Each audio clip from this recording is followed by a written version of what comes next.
أعوذ بالله من الشيطان الرجيم بسم الله الرحمن الرحيم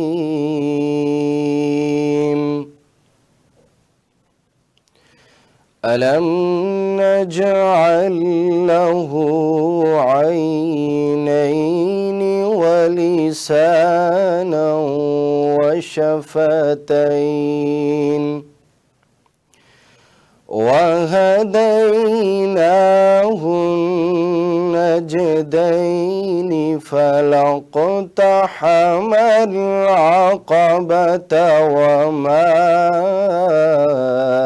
أدراك ما العقبة سبحان اللہ سبحان اللہ فك رقبة أو إطعام في يوم ذي مسغبة سبحان اللہ يتيما ذا مقربة أو مسكينا ذا متربة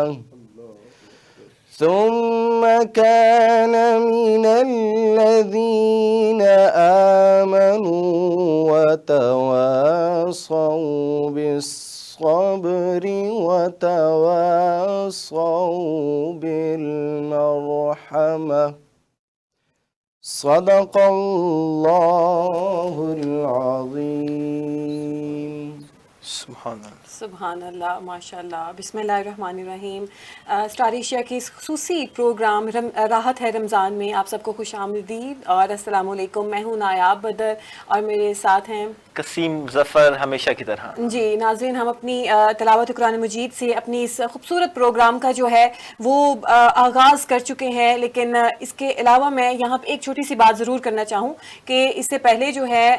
D G I S P R جو ہے پریس کانفرنس کر رہے تھے اور اس میں انہوں نے اس مسئلے پہ بات کر رہے تھے کہ جعفر ایکسپریس والا جو مسئلہ ٹرین کا ایک بہت بڑا حادثہ پیش آیا، جس طریقے سے دہشت گردوں نے اس کو ٹارگٹ کیا، معصوم جانوں کو جو ہے مارا، اور اس کے آپریشن میں جو ہمارے فوج کے کچھ اہلکار، کچھ پولیس کے اہلکار، ان سب نے جب آپریشن کیا انہوں نے بھی جام شہادت جو ہے وہ نوش کیا. تو اللہ تعالیٰ جتنے بھی اس جعفر ایکسپریس جو ہے حملے میں، دھماکے میں اور اس دہشت گردی میں جو لوگ اللہ کے حضور چلے گئے ہیں، معصوم لوگ، اللہ تعالیٰ ان کے درجات بلند کرے، اور وہ لوگ جو ان کو بچاتے بچاتے، ان کو سیف کرتے، ہماری حفاظت کے لیے اس دنیا سے چلے گئے ہیں، اللہ تعالیٰ ان کے بھی درجات جو ہے بلند کرے. اور قسیم، ہم اپنی جو ہے اس پروگرام کا سلسلہ آگے بڑھاتے ہیں کیونکہ وقت کی قلت ہے.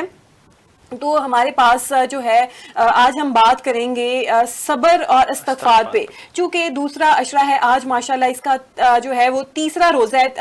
دوسرے عشرے کا، اور 13واں روزہ ہے. ویسے تو میں ہمیشہ یہ کہتی ہوں کہ بے شک یہ عشرہ استغفار کا، مغفرت کا ہے، لیکن جو ہے آپ یہ مت بھولیں کہ آپ کو رحمتیں بھی اللہ تعالیٰ کی ویسے ہی ملیں گی، لیکن اب جو بونس ہے وہ ڈبل ہو چکا ہے کہ رحمت کے ساتھ ساتھ آپ کو مغفرت بھی ملے گی. اور روزہ جو ہے وہ صرف بھوک پیاس کا نام نہیں ہے، یہ صبر کا نام ہے، استقامت کا نام ہے، یہ اپنے آپ کو بری چیزوں سے روکنے کا نام ہے. صرف آپ یہ مت سمجھیں کہ روزہ جو ہے آپ کو بھوک پیاس سے ان چیزوں سے روکتا ہے. نہیں، روزہ آپ کو ہر اس برے کام سے روکتا ہے جو آپ کی صحت کے لیے، جو آپ کے آئندہ زندگی یعنی کہ آخرت کی زندگی کے لیے ٹھیک نہیں ہے. بالکل نایاب، آپ ٹھیک کہہ رہی ہیں. جیسے کہ آپ نے بھی بتایا کہ دوسرا عشرہ سٹارٹ ہو چکے ہیں اور آج 13واں روزہ ہے، اور دوسرا عشرہ مغفرت کا عشرہ ہوتا ہے. جیسے کہ ہم نے اپنے کل کے ٹرانسمیشن میں استغفار کے حوالے سے بات کی، اپنے مولانا صاحب کو لائن پہ لیا، اس حوالے سے بات کی، اور آج ہم صبر کے حوالے سے بات کریں گے.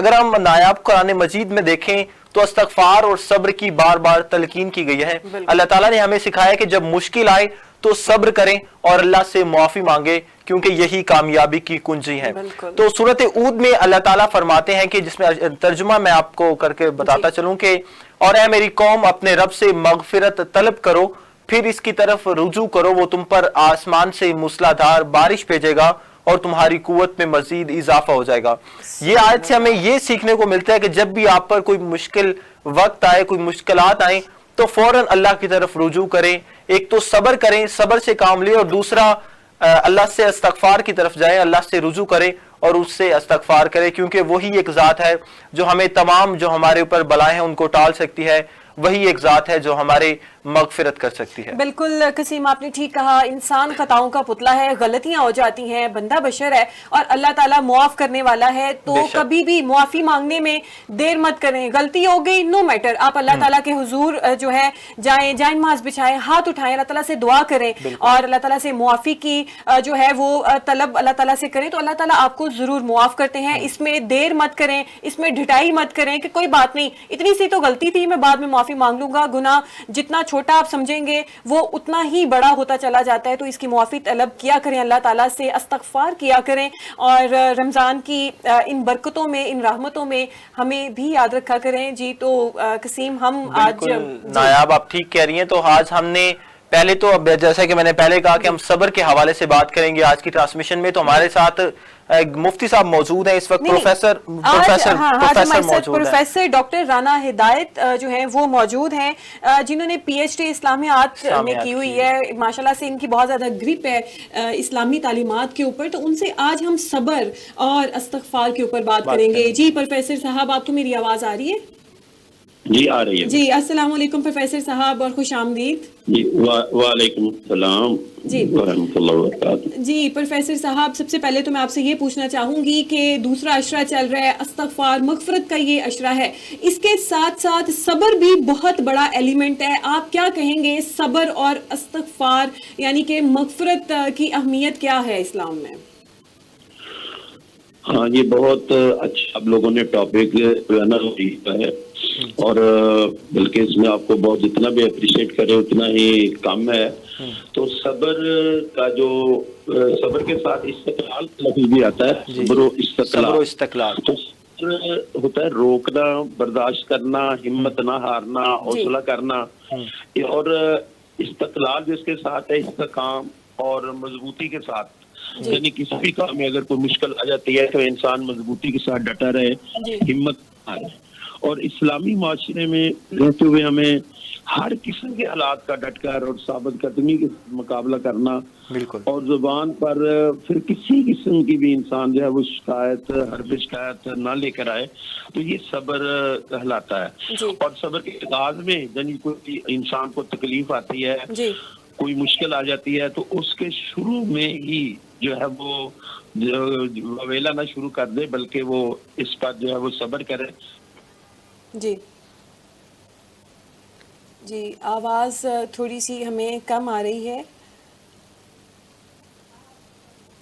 پروفیسر آپ ہماری آواز سن پا رہے ہیں؟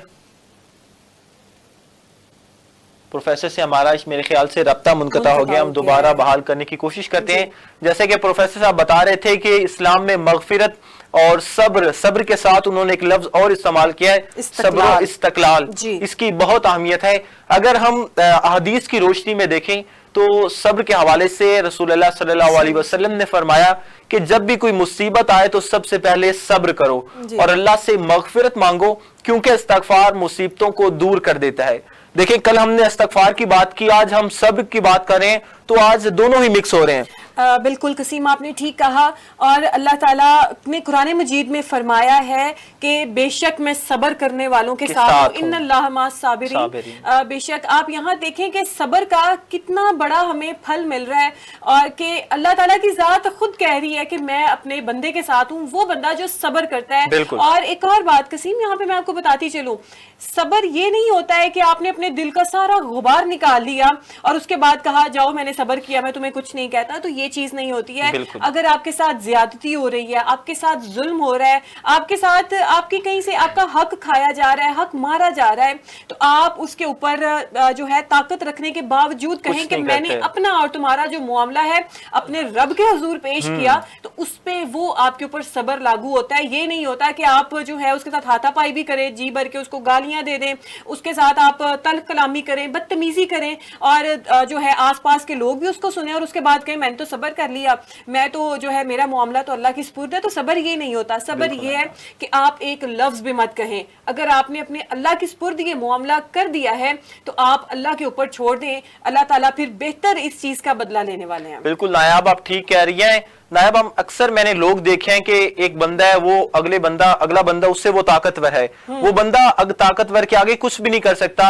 اور وہ یہ کہتا ہے کہ میں نے اپنا سارا جو معاملہ ہے وہ اللہ پر چھوڑ دیا ہے، اور یقین جان جائیں وہ جو معاملہ ہوتا ہے وہ صرف خدا پر چھوڑنے کی وجہ سے وہ اس معاملے میں کامیاب ہو جاتا ہے۔ جیسے کہ آپ نے بات کی کہ سارا کچھ کر لیا، لڑائی جھگڑا کر دیا، اس کو گالیاں دے دی، اس کو چپیڑے مار لی، اور بعد میں کہا کہ جناب میں نے صبر کر لیا ہے، تو یہ صبر نہیں ہے۔ اگلا بندہ اگر وہی اپنا معاملہ اللہ پر چھوڑ دیتا ہے تو پھر اس کو آپ کو جواب دہ اس کا ہونا بالکل۔ پڑے اور گا۔ یہاں پہ میں آپ کو ایک بہت ہی خوبصورت بات بتاتی چلوں کہ ہم جب قرآن پاک پڑھیں، قرآن مجید کھولیں، اس کو پڑھیں، اس کی جو تفصیل میں جائیں تو جس میں قصہ حضرت یعقوب علیہ السلام کا آتا ہے، حضرت یوسف علیہ السلام کا آتا ہے، تو جب ان باپ بیٹے کے درمیان جدائی ڈال دی گئی تھی، ٹھیک ہے، تو ان کو ان کے سگے بھائیوں نے کنویں میں پھینک دیا اور گھر آ کے اپنے باپ سے کہا کہ ابا جان وہ یہ ان کی قمیض ہے اور یہ خون آلود ہے، اور جو ہے ان کو تو ان کے اوپر بھیڑوں نے حملہ کر دیا تھا، اور کس طریقے سے اس باپ نے صبر کیا، ادھر بیٹے نے بھی صبر کیا، اور دیکھیں اللہ تعالیٰ نے ان کے صبر کا ان کو یہ اجر دیا کہ بیٹے کو حضرت یوسف علیہ السلام کو بادشاہی دی، اور کس طریقے سے باپ کے ساتھ پھر ملوایا، اور کس طریقے سے حضرت جو ہے یعقوب علیہ السلام کی بنائی جو ہے واپس آئی، اور ان کے بھائی سے ان کی ملاقات ہوئی بنیامین کے ساتھ، اور جو ہے یہ ایک بہت ہی خوبصورت ہمیں ایک یوں کہیں کہ ایک منظر ہے جس میں ہم دیکھتے ہیں، کیونکہ قرآن مجید کی تعلیمات ہمارے لیے جو ہے اولین ترجیح ہے، اور یہی تو ہماری کل کائنات ہے، ساری زندگی ہے، اور آپ صلی اللہ علیہ وآلہ وسلم یہ ان قرآن مجید کی تعلیمات کا عملی نمونہ ہے۔ آپ صلی اللہ علیہ وآلہ وسلم نے وہ چیزیں کر کے دکھائیں، اللہ پاک نے اپنی کتاب میں ان چیزوں کا ارشاد فرمایا، اور جب ہم ان تعلیمات کے اوپر، ان چیزوں کے اوپر عمل کر لیتے ہیں تو نہ صرف ہم اپنی جو زندگی ہے اس کو بہتر بنا لیتے ہیں، بلکہ ہم آنے والی زندگی یعنی کہ آخرت کی زندگی کو بھی بہتر سے بہترین بنا لیتے ہیں، کیونکہ صبر کرنے والوں کے ساتھ اللہ تعالیٰ کے ساتھ۔ بالکل نایاب، آپ ٹھیک کہہ رہی ہیں کہ جیسے حضرت یوسف اور حضرت یعقوب والا واقعہ ہے۔ خیر پروفیسر صاحب ہمارے ساتھ لائن میں موجود آ گئے ہیں، جی ہمارے ساتھ موجود ہیں۔ جی پروفیسر صاحب، ہم آپ سے پوچھ رہے تھے کہ صبر اور استغفار کی کیا اہمیت ہے ہمارے دین میں؟ جی آپ کا یہ بہت اعلیٰ ٹاپک آپ لوگوں نے چوز کیا ہے، آپ بڑے مہارت مستحق ہیں کہ اس پہ بات ضرور ہونی چاہیے تھے۔ میں نے اب دیکھا کہ اس پہ بہت کم لوگوں نے بات کی ہے۔ تو صبر کے جو میننگ لیتے ہیں وہ روکنا، برداشت کرنا، ہمت نہ ہارنا، حوصلہ کرنا، اس کے ساتھ لفظ بولا جاتا ہے صبر و استقلال، یعنی استحکام اور مضبوطی کے ساتھ ڈٹے رہنا، یعنی کوئی مشکل آتی ہے تو پھر آدمی اس پر ڈٹ جائے، ہمت نہ ہارے۔ اور اسلامی معاشرے میں رہتے ہوئے ہم ہر قسم کے حالات کا ڈٹ کے مقابلہ کرنا اور اس پہ ثابت قدمی سے ڈٹے رہنا، زبان پر کوئی بھی کسی قسم کی شکایت نہ لانا، اور یہ صبر کہلاتا ہے۔ صدمے کے کوئی تکلیف آ جائے، صدمہ آ جائے، کوئی مشکل آ جائے تو شروع میں ہی یعنی مصیبت کے آتے ہی کسی انسان جو ہے وہ اویلا نہ کرنا شروع کر دے، بلکہ اللہ کا شاکر رہے۔ اور نبی صلی اللہ علیہ وسلم نے فرمایا کہ صبر وہ ہے جو صدمے کے آغاز میں کیا جائے، یعنی واویلا کرنے کے بعد نہیں، انسان شروع میں ہی جو ہے اس پر صبر کرے۔ اور قرآن مجید میں اس کی بڑی اہمیت بیان کی گئی ہے۔ وہ چھوٹی سی سورہ مبارکہ جو ہے والعصر، کہ اللہ تعالیٰ نے قسم کھا کے کہا کہ قسم ہے زمانے کی، بے شک انسان جو ہے وہ خسارے میں ہے، یعنی تمام انسان خسارے میں ہے، اور بتا دیا گیا کہ کون لوگ خسارے میں نہیں ہیں، تو بتا دیا گیا وہ لوگ جو ایمان لائے اور جنہوں نے صبر کیا، وہ لوگ خسارے میں نہیں ہیں۔ اور قرآن مجید میں ارشاد باری تعالیٰ سورہ لقمان میں صبر کی بڑی فضیلت بیان کی گئی ہے، اور ارشاد ربانی ہے، اللہ تعالیٰ فرماتے ہیں کہ وَاصْبِرْ عَلَىٰ مَا أَصَابَكَ إِنَّ ذَلِكَ مِنْ عَزْمِ الْأُمُورِ، کہ جو مصیبت تم کو پیش آئے اسے برداشت کرو، بے شک یہ بڑے عزم کی بات ہے، یہ بڑے حوصلے کی بات ہے کہ اگر انسان پر مصیبت آئے تو اللہ فرماتے ہیں کہ اسے برداشت کرو۔ اور سورہ بقرہ میں ارشاد باری تعالیٰ ہے یا ایھا الذین آمنوا استعینوا بالصبر والصلاۃ، اے ایمان والو مدد طلب کرو صبر اور نماز کے ساتھ۔ آگے اس کی جو ہے وہ فرمایا گیا کہ اس کا فائدہ کیا ہوگا، ان اللہ مع الصابرین، بے شک اللہ تعالیٰ صبر کرنے والوں کے ساتھ ہے۔ یعنی اگر آپ صبر کرو گے تو یہ اتنی بڑی دولت آپ کو مل جائے گی کہ جس کے سبب اللہ تعالیٰ کی صحبت حاصل ہوگی، یعنی قرآن مجید کتنا واضح، بے شک پورے قرآن کا مطالعہ کریں، جہاں کہیں بھی سورہ اپنے قرآن مجید میں انا کا لفظ آتا ہے تو اللہ تعالیٰ اپنا فیصلہ سناتے ہیں. تو اللہ نے اپنا فیصلہ سنا کے کہا کہ اگر تو صبر کرتا ہے تو ان اللہ مع الصابرین، بے شک اللہ تعالیٰ صبر کرنے والوں کے ساتھ. اور صرف ساتھ نہیں دیا بلکہ یہ بھی قرآن مجید میں فرمایا گیا ہے سورہ آل عمران میں کہ واللہ یحب الصابرین، اور اللہ صبر کرنے والوں کو پسند کرتے ہیں. اور ارشاد یعنی بہت ساری جگہ پہ جو ہے وہ، اور نبی پاک صلی اللہ علیہ وسلم کے ارشادات بھی صبر کے بارے میں بہت سارے جو ہمیں ملتے ہیں. اور یہ بھی صبر کے بارے میں ہے کہ صبر جو ہے نصف الایمان، صبر نصف الایمان، نبی پاک صلی اللہ علیہ وسلم کا فرمان ہے کہ صبر نصف ایمان ہے. یعنی نصف ایمان جو ہے وہ صبر ہی ہے کہ آدمی اپنے صبر کرے، ڈٹا رہے، اپنے برداشت کرے. اور نبی پاک صلی اللہ علیہ وسلم کی ایک اور حدیث مرکز بڑی پیاری حدیث ہے کہ الصبر ردائی، کہ صبر میری چادر ہے. بلکہ یہ بھی فرمایا گیا کہ صبر و ضیاء، صبر نور ہے، روشنی ہے. اور یہ بھی تلقین بھی کی گئی ہے، نصیحت بھی کی گئی ہے نبی پاک صلی اللہ علیہ وسلم کے ایک فرمان میں کہ النصر مع الصابر، کہ مدد صبر کے ساتھ ہے. یعنی اگر آپ صبر کرو گے تو اللہ تعالیٰ کی طرف سے آپ کو مدد ضرور آئے گی. اور بلکہ اس کی بات کہہ دی اللہ پیارے نبی صلی اللہ علیہ وسلم نے کہ الصبر کنز، کہ صبر خزانہ ہے. کون خزانہ؟ پھر آپ اس کو بھی اور بڑے ڈٹے بات آگے بیان کر دی. من کنوز الجنت، جنت کے خزانوں میں سے ایک خزانہ ہے. یعنی عام خزانہ نہیں ہے صبر، یہ جنت کے خزانوں میں سے ایک خزانہ ہے. نصف ایمان کا، میری چادر کا، روشنی کا. جی پروفیسر صاحب، آپ صلی اللہ علیہ وسلم کی زندگی. پروفیسر صاحب آپ یہ بتائیے گا کہ جو صبر ہے اس کی کتنی اقسام ہے، کن کن جگہوں پہ صبر کرنا چاہیے؟ عام طور پہ لوگوں کو یہ معلوم ہی نہیں ہوتا کہ کون کون سی ان کے اوپر آزمائش آئی ہے اور اس کے اوپر انہوں نے صبر کرنا ہے، اور صبر کا آخرت میں کیا اجر ملے گا؟ ہاں، یہ صبر کا میں وہی بتا رہا تھا کہ جو پیارے نبی صلی اللہ علیہ وسلم نے یہ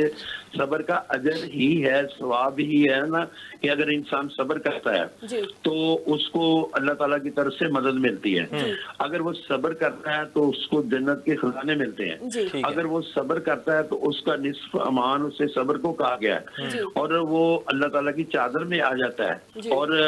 بہت سارے جگہوں پہ جو ہے وہ نبی پاک صلی اللہ علیہ وسلم کی زندگی سے بھی ہمیں صبر کی مثالیں جو ہیں وہ ملتی ہیں. کفار مکہ کے جنہوں نے انہوں نے مثال ڈال دیے تھے کہ جب محمد صلی اللہ علیہ وسلم نے اعلان نبوت کیا تھا تو کفار مکہ نے آپ کو طرح طرح کی اذیتیں دی، تکلیفیں دی، کوئی مصیبت نہ چھوڑی، کوئی ہر طرح کی مصیبت. تو یہی صبر کی اقسام بھی ہے نا کہ جتنی بڑی مصیبت ہوگی انسان کو اتنا بڑا صبر کرنا پڑے گا. کو مال میں بھی صبر ہو سکتا ہے، اولاد میں ہو سکتا ہے، وہ کسی اور جو چیزیں ہوتی ہیں ان میں بھی صبر ہو سکتا ہے. ٹھیک ہے پروفیسر صاحب، مجھے یہ بتائیے گا کہ آپ نے کہا کہ صبر کرنا چاہیے. اب ایک بندہ ہے جس پر کوئی آزمائش آئی ہے، مثال کے طور پر اس کو کوئی کام نہیں مل رہا، وہ بے روزگار ہے، تو اس کا کیا مطلب ہے کہ وہ صبر کر کے گھر بیٹھ جائے یا کام ڈھونڈنے کے لیے باہر نکلے؟ نہیں، وہ کام ڈھونڈنے کے لیے تو اس کو یہ تو نہیں ہے کہ وہ بیٹھ جائے، اسی صبر نہیں ہے. صبر یہ ہے کہ اگر مصیبت تو آئی ہے اسے، لیکن وہ جو کر سکتا ہے وہ تو کرے، ارادہ تن نہ کرے نا کہ ارادہ تن وہ کر لے کہ نہیں جی میں صبر کر کے میں بیٹھ جاؤں. میں جو وہ محنت کرے گا، وہ نکلے گا، باہر نکلے گا، کوشش کرے گا. ایک بار کوشش کرے گا، چلو اسے نہیں ملا، دوسری دن کوشش کرے گا تو اللہ تعالیٰ تو بلکہ ہو سکتا ہے کہ اللہ تعالیٰ نے ضرور، ہو سکتا کا تو لفظ بولا جاتا ہے نا کہ اللہ تعالیٰ اس کو ضرور، جو صبر کرتے ہیں نا، کہ فرض کرے یہی جو آپ نے سوال کیا ہے کہ ایک آدمی کو جاب نہیں ملتی، نوکری نہیں ملتی، تو وہ کہتا ہے کہ اب میں کیا کروں، تو وہ اس پر صبر کرے، لیکن ساتھ صبر کے جو ہے نا وہ کوشش بھی کر رہی ہے. تو وہ تھوڑی کوشش کرے، جتنی بھی کوشش میں وہ لگا ہوا ہے، تو اللہ تعالیٰ جب وہ صبر کرے گا تو اس کے فرض کرے کہ اس کا 1 مہینہ اسے جاب نہیں ملی تو اس کو اللہ تعالیٰ ایسا ضرور جاب دے دے کہ جب اس کا ایمان کامل ہوگا کہ یہ اللہ تعالیٰ کی طرف سے مصیبت آئی ہوئی ہے، اللہ تعالیٰ کی طرف میری آزمائش ہے، تو اللہ تعالیٰ مجھے آزما رہا ہے، تو میں اللہ تعالیٰ پھر اس کو اس سے بہت